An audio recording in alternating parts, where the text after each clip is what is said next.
제가 먼저 여러분들에게 뭘 하나 소개하고 싶어요. 소개하고 싶은데, 여러분 저도 다음 주면은 이제 개학을 해요. 저도 다음 주면. 여러분들처럼. 전사님은 이제 막학기거든요. 막학기인데 다음 주 개학을 하는데, 이번 여름방학 동안 전사님들 여름방학이 있었는데 여름방학 동안 책을 되게 많이 봤어요. 책을 되게 많이 봤는데, 그 중에 제가 이번 주에 주변에 아는 분을 통해서 추천받은 책이 있었어.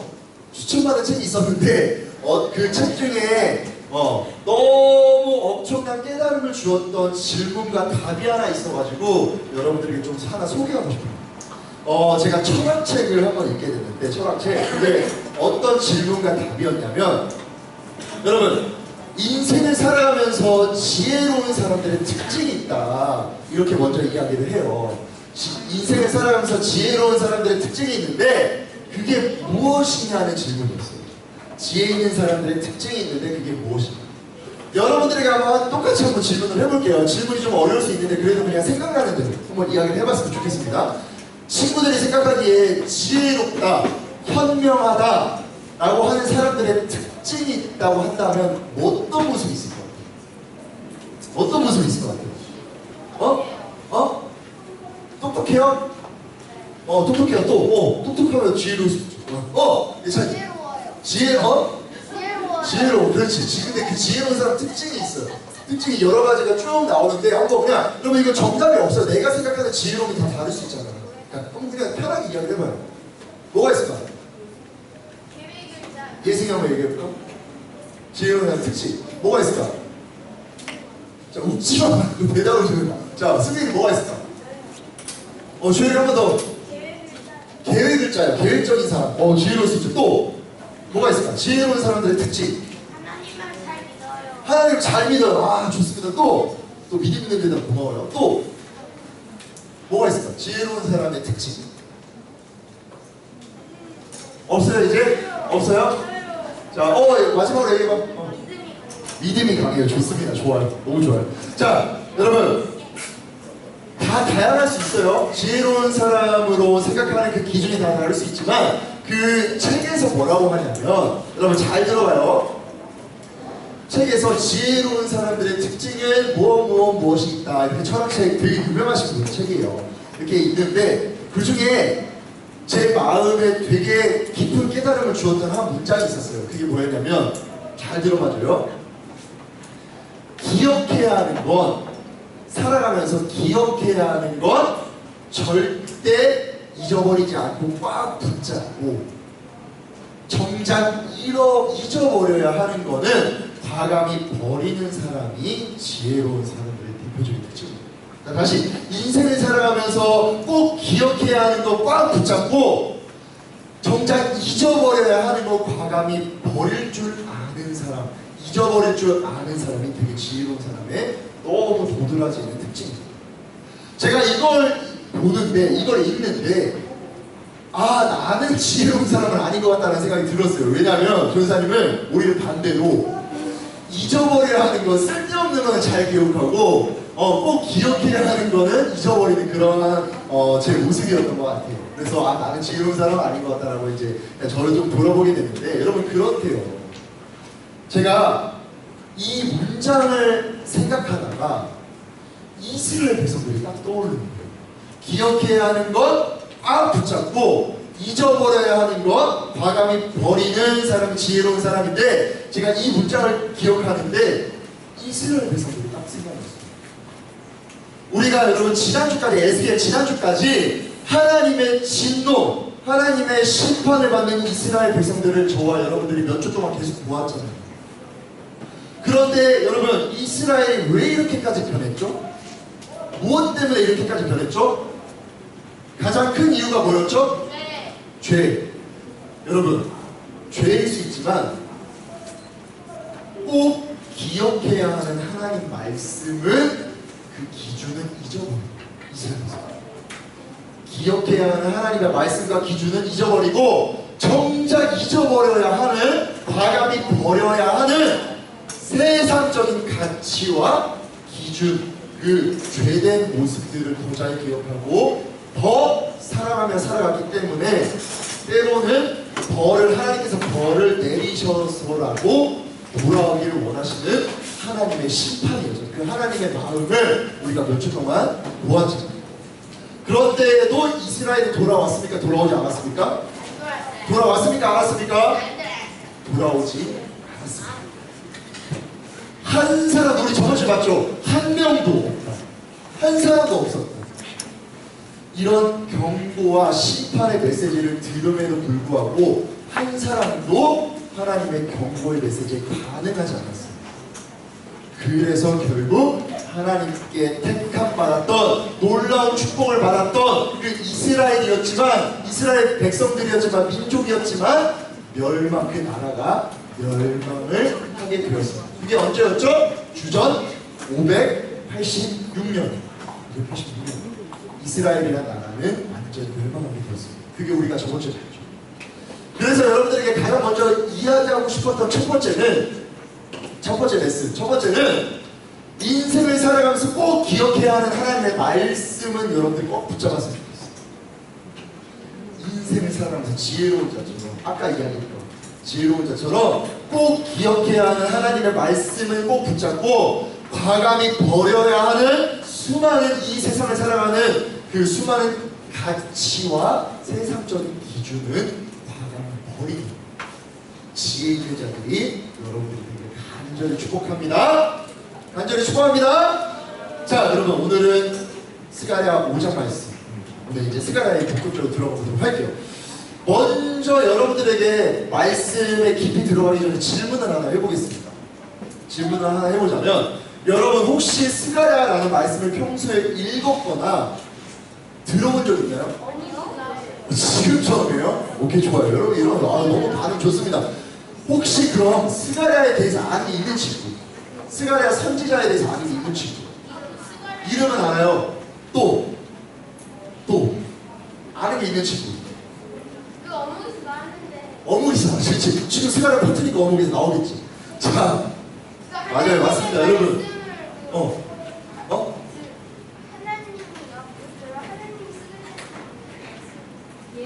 예언하는 사람, 좋아, 맞습니다, 맞아요. 스가랴, 너무 잘하고 있는 것 같아요. 자, 여러분, 이런 것처럼 근데 대부분은 스가랴가 누군지, 스가랴 말씀에 어떤 내용이 있는지를 잘 모른단 말이에요. 그래서 아마 스가랴 말씀 자체가 되게 어색하고 낯설 수 있어요. 어색하고 낯설 수 있는데, 그런 여러분들에게 스가랴 말씀이 조금 더 흥미가 생길 수 있도록 제가 중요한 스가랴 말씀을 읽는데 중요한 두 가지 포인트를 먼저 이야기할게요. 스가랴 말씀에 너무 흥미있는 두 가지 포인트가 있어요. 여러분 이거 꼭 기억하고 스가랴 말씀 보았으면 좋겠습니다. 자, 첫 번째는 뭐냐면, 첫 번째는 스가랴 말씀 안에는 예수님에 대한 예언이 쏟아집니다. 자, 여러분 스가랴 말씀을 보면 예수님에 대한 예언이 쏟아져요. 그래서 스가랴는 이사야 말씀 다음으로 예수님에 대한 내용이 너무 많아요. 그래서 여러분 스가랴 파트, 이제 스가랴 파트를 할 때 여러분들이 꼭 본문을 꼭 같이 차분하게 읽어봤으면 좋겠어요. 그래서 예수님에 대한 예언이 어떻게 또 성취되는지를 보았으면 좋겠습니다. 자, 두 번째 중요한 포인트, 흥미입니다. 두 번째 포인트. 여러분 스가랴 말씀은 여러분 요한계시록 알아요? 요한계시록 알아요? 요한계시록 한 번이라도 들어봤죠? 이 스가랴는 구약의 요한계시록이다라고 분리를 없습니다. 구약의 요한계시록. 그래서 스가랴 선지자가 환상을 되게 많이 보여요. 요한계시록을 썼을 때 요한전. 그래서 스가랴도 환상을 되게 많이 보는데, 얼마나 환상을 많이 보냐면 총 8번을. 그래서 스가랴 말씀을 보면 스가랴 말씀 1장부터 8장까지는 8개의 환상이 나와요. 8개의 환상. 그리고 9장부터 14장까지는 예수님에 대한 예언이 등장을 합니다. 이게 스가랴 말씀의 구조예요. 여러분 이 두 가지의, 그래서 다 필요 없습니다. 이 두 가지의 시선을 가지고 스가랴 말씀을 보면 아마 여러분들이 더 입체적으로 더 재미있게 아마 스가랴 이 어묵 파트를 잘 묵상하면서 잘 할 수 있을 거라 생각이 듭니다. 그래서 이 두 가지 꼭 기억해 놨으면 좋겠습니다. 자, 그런 마음을 가지고 오늘 이제 말씀 본문을 위해서 좀 깊이 들어보도록 할게요. 여러분들이 지금 보고 있는 스가랴 말씀은 어느 때에 기록되었냐면, 여러분 이것도 너무 중요해요. 여러분, 그리고 여러분들이 다 알고 있는데 어느 때냐면 이스라엘 백성들이 바벨론 포로로 잡혀와서 약 몇 년 동안 포로 생활하는지 혹시 아는 친구? 몇 년 동안 포로 생활하는지 아는 친구? 저번 주까지 남유다가 멸망하는 것까지 우리가 봤습니다. 그리고 나서 바벨론 이스라엘 그 남유다 안에 살아있는 모든 사람들은, 생존해 있는 모든 사람들은 바벨론 포로로 잡혀가는데, 바벨론 포로에서 다시 이스라엘로 귀환하게 돼요. 몇 년 동안 포로로 살았는지 아는 친구? 주혁이 알아? 네, 알게 부가적으로 처음인데. 대충 찍어도 돼. 500년? 아, 그렇게까지 아니야. 너무 길어. 너무 길어. 몇 년? 100년 안쪽입니다. 50년. 80년, 75년, 90년, 아직 안 나왔어. 답이 안 나왔어. 아직 안 나왔어. 65년, 115년 아니야. 다음. 60년, 55년, 몇 년? 63년, 아까 정답이 잠깐 나왔었던 것 같은데? 70년, 아, 네. 75년, 네. 65, 네. 64, 누가 70년 했어요? 68. 맞아요. 여러분 70년. 70년. 그래서 이스라엘 백성들이 바벨론 포로로 잡혀가서 약 70여 년 동안 포로로 살다가, 포로니까 거의 노예나 아니면 사회적 약자 취급을 받았겠죠. 포로로 살다가 하나님의 약속하신 회복의 때에 다시 예루살렘으로 귀환하여 벌어지는 일을 기록해 놓은 말씀이 스가랴 말씀. 그러니까 포로에서 다시 귀환을 해서 다시 포로에서 벗어났어. 그리고 이 벌어지는 일들을 기록해 놓은 게 스가랴 말씀. 자, 그리고 오늘 우리가 읽은 스가랴 5장은 스가랴 선지자가 보았던, 여러분 스가랴 선지자가 몇 가지 환상을 보았다 그랬죠? 8가지. 8가지 중에 5장 1절부터 4절은 6번째 환상에 대한 시간입니다. 자, 그러면 1절부터 보면 스가랴가 지금 갑자기 하늘을 바라보는데 뭔가 하나를 보게 되었어요. 그게 무엇일까요? 조금 더 디테일하게. 두루마리죠. 두루마리. 날아다니는 두루마리. 여러분 상식적으로 두루마리가 이런 두루마리가 날아다닐 수 있어요? 네. 바람에? 네, 바람이 아니고 얘 혼자 날아다녀. 날아다닐 수 있어요, 없어요? 있어요, 없어요? 없어요. 아니 여러분, 이 두루마리 새가 아니라니까. 새가 아닌데 어떻게 혼자 날아다녀요? 말이 안 되죠.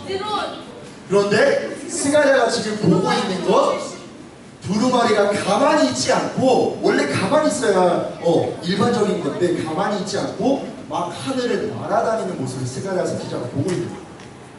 여러분 이건 뭘 보여주는 걸까요? 그럼 환상을 보여주는 건데, 그러니까 이 날아다니는 이 두루마리는 뭘 뜻하는 건가요? 뭘 뜻하는 거예요? 심판? 심판, 예언, 또 뭘 뜻하는 건가요? 아니 두루마리가 막 날아다녀. 전 세계를 날아다녀. 그러면은 뭔가 좀 식물같이 뭔가 널리 퍼지는 거? 거의 비슷했어. 하나님의 말씀이 널리 퍼지면 맞아요. 스가랴 당시 이스라엘 백성들에게만 주어진 두루마리의 내용이 아니라 전 세계 눈이 있는 모든 사람들은 다 이 두루마리를 보라고 날아다니고 있는 거예요. 두루마리가 한 곳에 머물러 있지 않고 막 날아다니고 있는 걸 스가랴가 지금 보고 있는 거예요. 여기서 말하는 모든 사람은 오늘을 살아가는 우리도 포함될까요? 안 될까요? 되겠죠. 그죠. 오늘을 살아가는 우리 모두도 이걸 봐야 합니다. 자, 그렇다면 여러분 뭐가 궁금해요? 그 다음으로 여기 안에 뭐가 적혀있는지를 알아야 우리가 그거에 대해서 하나님의 뜻을 알 수 있겠죠. 이 두루마리 안에 적혀있는 내용이 우리가 방금 읽었던 3절과 4절이었습니다. 여러분 3절과 4절 한번 여러분들 차분하게 한번 다 같이 읽어봤습니다. 너무 중요한 말씀이라 그 두루마리 안에 적혀있는 내용이거든요. 한번 다 같이 3절부터 4절 한번 차분하게 같이 읽어봤으면 좋겠습니다. 안 보이면 여러분 성경책 보면 돼요. 자, 3절부터 읽겠습니다. 시작! 사람에게 말했다.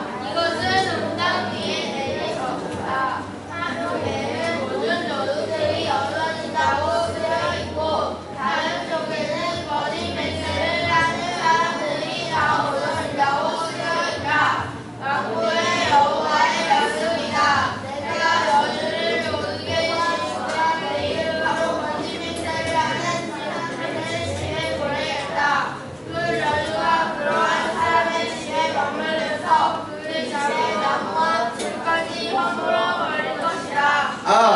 너무 감사해요. 이렇게 차분하게 잘 읽어줘서. 여러분, 두루마리에 적혀있는 내용은 다른 게 아니었어요. 다른 게 아니었어요. 하나님께서 스가랴 시대에 도둑질하는 자와 거짓 맹세하는 자들을 끝까지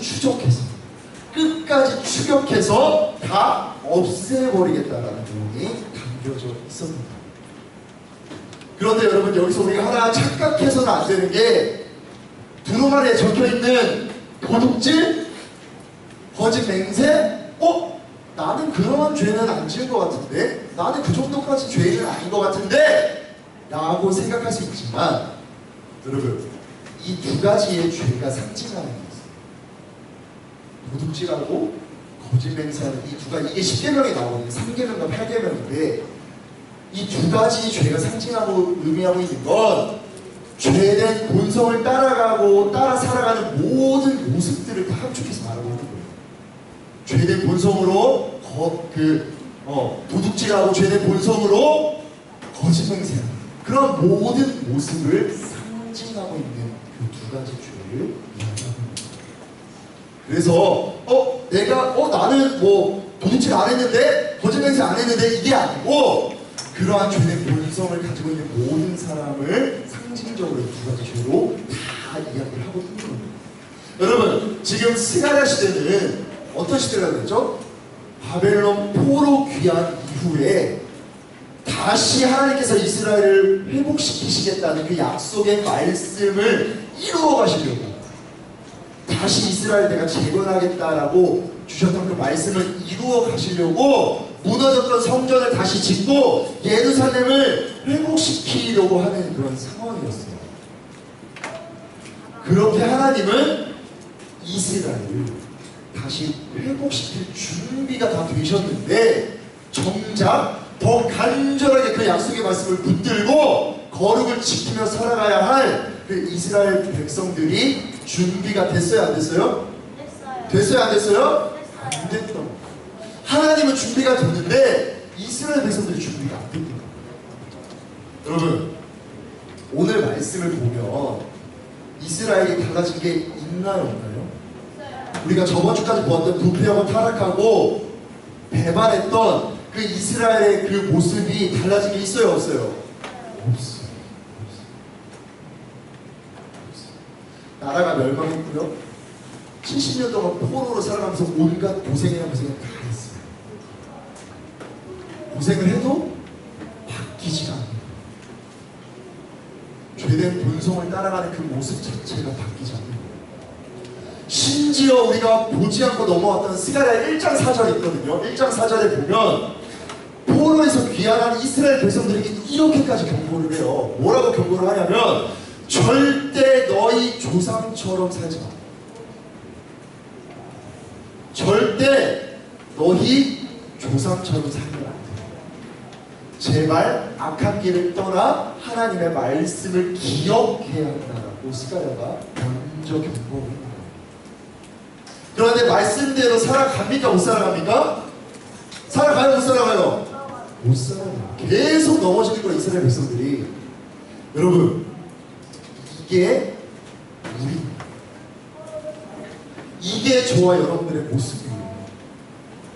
이게 인간이에요. 그래서 이스라엘 백성들의 타락과 배반, 그 죄의 길을 가는 이 모습은 우리의 거울이에요. 저와 여러분들의 거울이라는 거예요. 그 우리의 모습을 보여주는 대표적인 모델이 이스라엘 백성들이에요. 제가 하나 예를 들어 볼게요. 제가 왜 이스라엘 백성들이 왜 우리의 거울인지 예를 들어 보겠습니다. 여러분, 우리가 지난 몇 주 전, 그래서 몇 주 전이죠. 한 달 정도 된 것 같은데, 캠프 때 엄청난 은혜를 주셨어요. 여러분들 가운데 엄청난 기도가 트이고요. 하나님 말씀을 집중해서 막 들었던 모습이 어제 같아요. 그런데 여러분, 캠프가 끝난 이후 변화가 있습니까, 없습니까? 여러분 삶 가운데 있어요, 없어요? 있어요? 있으면 다행이에요. 있으면 너무 없어요. 있어요, 없어요? 그렇게 기도하고 2박 3일 동안 집중해서 말씀을 듣는데도 오늘 저와 여러분들을 바라보았을 때 어때요? 여러분, 똑같지 않아요? 제가 여러분들 이 나이 때 보았을 때, 저를 보았을 때 똑같던데요. 죄 짓는 거 똑같고, 하나님 말씀 잊어버리는 거 똑같고, 은혜와 감동이 며칠도 안 가서 또 넘어지던데. 여러분, 이게 인간이라는 거예요. 이스라엘 모습이 우리의 거울이라는 걸 너무 잘 보여주시죠. 그런데 오늘 말씀을 보면 그 죄의 사이클에서 헤어나오지 못하고 살아가는 이스라엘에게 기다리고 있는 건 뭐밖에 없다라는 거예요. 5장 4절 끝에를 보면 심판과 저주가 끝까지 너를 추적한다. 죄된 길을 걸어가는 너희들에게 기다리고 있는 건 심판과 죄, 그러한 사람의 집에 머물면서 그 집의 나무와 들까지 허물어 버릴 것이다. 여러분, 이게 번역이 좀 아쉬운데 끝까지 추적해서 다 쓸어버리겠다는 거예요. 심판과 저주에 모든 걸 다 무너뜨린다는 거예요. 여러분, 여기까지만 보면 우리 하나님은 너무 무서운 하나님 같아요. 그죠? 심판하기에 안달나신 하나님 같아요. 여기까지만 보면 우리가 아는 그 사랑의 하나님의 모습이 하나도 안 보여요. 그런데 여러분, 아까 제가 처음에 잠깐 이야기를 했는데 스가랴 말씀은 뒤로 가면 갈수록 누구를 주목하게 만든다고 했죠? 자, 스가랴 말씀은 뒤로 가면 갈수록 누구에 대한 예언이 많이 나온다고 했죠? 누구에 대한 예언? 누구에 대한 예언? 예수님에게. 스가랴 말씀 뒤로 가면 갈수록 우리의 초점을 예수님에게 둡니다. 여러분, 우리 하나님께서 이렇게 죄의 사이클에서 그 저주에서 헤어나지 못하는 우리를 위해서 예수님을 이 땅에 보내주심으로써 하나님의 사랑을 우리에게 보여주십니다. 여러분, 이제부터 복음적인 메시지 할게요. 여러분, 잘 들어야 됩니다. 잘 들어야 돼요.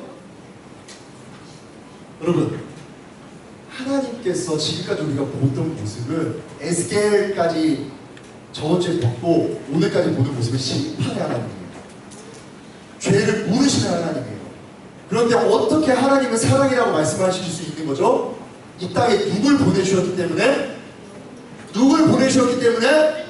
예수님을 보내주셨기 때문에. 그 예수님을 보내주심으로써 하나님의 사랑을 보여주십니다.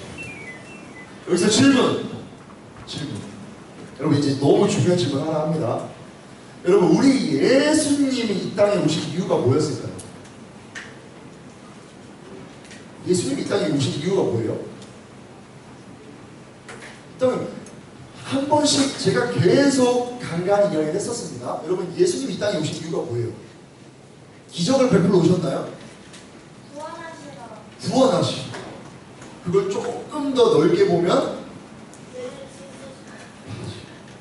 주혁이 오늘 선생님 간식 진짜 줄게요. 맞아요. 여러분, 바로 인간의 모든 죄의 저주, 그 사이클을 끊기 위해서 오신 거예요. 그리고 이거 꼭 적어놨으면 좋겠습니다. 예수님이 이 땅에 오신 이유는 기적을 베풀어 오신 것도 아니고 오병이어의 그 놀라운 그 엄청난 은혜를 베풀려고 오신 것도 아니고 물 위를 걷기 위해서 오신 것도 아니에요. 예수님이 이 땅에 오신 이유는 딱 하나예요. 저와 여러분들의 죄의 그 사이클, 그 저주에서 끊어주시기 위해서입니다. 그러기 위해서 십자가에서 우리가 받아야 할 모든 죄의 벌을 누가 대신 다 받으신 거예요? 예수님이 혼자 받으셨어요. 여러분, 하나님은 우리가 오늘도 보았던 하나님은 심판하시는 하나님이에요. 하나님은 심판하십니다. 벌을 내리십니다. 우리가 사랑의 하나님을 알고 있으면 큰일 납니다. 하나님 심판하세요. 죄를 물으세요. 그런데 그 반면에 하나님의 또 다른 모습은 그 죄의 저주를 끊으시기 위해서 예수님을 이 땅에 보내주신 사랑의 하나님입니다. 여러분, 하나님 그래서 공의의 하나님, 사랑의 하나님이라고 불러요. 이거는 그냥 잊어버려도 됩니다. 대신 우리가 꼭 기억해야 하는 건 하나님은 죄가 있는데 죄가 없다라고 말하실 수가 없는 하나님이어서 계속 이스라엘을 통해서 우리에게 경고하시는 거예요. 죄를 내가 꼭 물을 거야. 그런데 그 죄의 저주에서 너가 헤어나올 수 있는 방법이 딱 하나 있는데 그게 뭐예요? 예수님을 통해서 예수님 덕분에 우리가 그 심판을 그 벌을 받지 않고 생명을 얻을 수 있습니다. 여러분 이거 너무 중요한 복음적인 진리여서 꼭 기억했으면 좋겠습니다. 여러분 오늘 스가랴가 두루마리에서 본 하나님의 진노와 심판을 하셔야만 하는 하나님입니다. 그런데요 그 심판하시는 하나님 모습과 동시에 그 죄의 저주를 끊을 수 있는 길을 하나 열어주셨는데 그게 예수님 때문에 보내주십니다. 그래서 누구든지 예수님을 믿기만 하면 사망에서 생명, 어둠에서 빛이요. 그래서 여러분 그래서 빛의 자녀가 된다는 거죠. 그걸 에베소서 2장 5절에서 총 정리하고 있습니다. 여러분 한번 다 같이 큰 목소리로 한번 읽어보도록 하겠습니다. 오늘 말씀의 결론입니다. 너무 중요한 말씀이에요. 자 시작! 하나님의 뜻을 따르지 않아 영적으로 죽은 우리들에게 그리스도를 통하여 새 생명을 주신 것입니다. 여러분은 하나님의 은혜로 구원을 받았습니다. 아멘! 여러분 구원받은 하나님의 자녀임을 믿습니까? 네. 믿어요? 네. 누굴 통해서? 예수님을 통해서. 여러분 오늘 말씀은 두 가지만 꼭 기억했으면 좋겠어요. 두루마리 다 필요 없습니다. 하나는 우리 하나님은 심판하신 하나님이에요. 심판을 하실 수밖에 없는 하나님이에요. 죄에 대한 벌을 내리실 수밖에 없는 하나님이에요. 그런데 그의 반면에 우리 모두가 심판과 벌을 받지 않을 수 있는 유일한 하나의 길을 열어주셨는데 그게 뭐예요? 예수님을 믿는 거예요. 예수님을 통해서만 여러분들이 사망에서 생명으로 옮겨질 수 있는 거예요. 여러분 이 놀라운 이 예수님의 사랑을 하나님의 사랑을 기억했으면 좋겠습니다. 여러분 저와 여러분들의 모습이 너무 똑같잖아요. 이스라엘 백성들이랑 여러분 매일 넘어지잖아요. 매일 죄 짓잖아요. 여러분 예배 이렇게 집중 못하는 것도 하나님 다 죄라고 말씀하시는 거예요. 매일 넘어져요. 매일 쓰러져요. 왜 우리 너무 연약하니까. 그런데요 여러분 그런 우리에게 예수님이 없었다면 기다리고 있는 게 뭐예요? 심판과 벌밖에 없다고요. 그런데 그거를 하나님의 사랑의 하나님이라서 죄와 벌을 면할 수 있는 하나의 길을 열어주셨는데 그게 예수님을 믿기만 하면 예수를 주로 시인만 하면 시인이 뭐예요? 나의 주님으로 받아들이기만 하면 여러분들은 구원, 새 생명을 합니다. 그러면 어떤 친구가 이렇게 생각할 수 있을 것 같아요? 그럼 전사님 예수님 그냥 믿기만 하면 그냥 죄 지어도 돼요? 어차피 이미 생명으로 사망에서 생명으로 옮겨졌잖아요. 여러분 착각하지 마세요. 하나님의 분명히 우리에게 말씀하셨습니다. 예수를 주로 믿는 그 자들 다음 스텝으로 자라가길 원하세요. 자라가길 원하세요.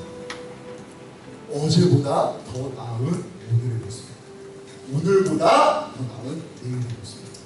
그래서 뭐라고 하세요? 그리스도의 장성한 분량까지 커가는 거예요. 정말 죽을 때까지. 여러분 구약의 이스라엘 백성들은 죄를 짓지 않기 위해서 율법을 지켰어요. 그런데 오늘 구원받은 우리는 율법 필요 있어요? 없어요? 필요가 없어요. 왜요? 예수님이 모든 율법을 다 폐하러 오셨기 때문에. 그런데요 우리가 꼭 기억해야 되는 거, 그래서 오늘 율법 안 지켜도 돼요? 그게 아니고 이제는 예수님을 너무 사랑해서 예수님 때문에 죄와 멀어지려고 여러분들이 몸부림쳐야 된다는 거예요. 구약에서는 죄를 짓지 않기 위해서 율법을 지켰다면 구원받은 우리는 예수님을 너무 사랑하니까, 하나님을 너무 사랑하니까 하나님이 싫어하시는, 예수님이 싫어하시는 그 죄와 멀어져야 된다. 그게 자라나는 거예요. 그게 자라나는 거예요. 그래서 불 좀 한번 꺼주세요. 우리 한번 기도했으면 좋겠는데 우리 다 같이 일어나 볼까요? 오늘 하나님이 우리에게 주신 마음을 붙잡고 한번 기도했으면 좋겠어요.